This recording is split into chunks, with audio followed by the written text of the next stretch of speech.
প্রথমেই নিয়ে নেওয়া হয়েছে সিম, বেগুন, কাঁচা লঙ্কার চেরা, কালো জিরে, শুকনো লঙ্কা আর কালো কলাইয়ের ডাল। আর এখানে পালং শাক কেটে নেওয়া হয়েছে। হ্যালো বন্ধুরা, welcome back to my channel. আশা করি তোমরা সবাই ভালো আছো, আমিও খুব ভালো আছি। চলে এসেছি তোমাদের জন্য নতুন আরও একটি ভিডিও নিয়ে। তো ভিডিওটি হলো পালং শাকের রেসিপি, তোমাদের সাথে আজকে শেয়ার করব। তো প্রথমে নিয়ে নিয়েছি কড়াইতে সর্ষের তেল।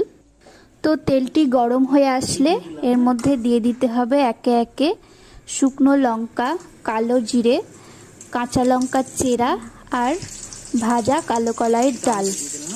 এবার একটু নেড়ে চেড়ে নিতে হবে। নাড়াচাড়া হয়ে গেলে এর মধ্যে দিয়ে দিতে হবে ডুমো করে কেটে রাখা বেগুন আর শিম। কড়াইতে শিম আর বেগুন দেওয়া হয়ে গেলে এগুলোকে ভালো করে নেড়ে চেড়ে নিতে হবে।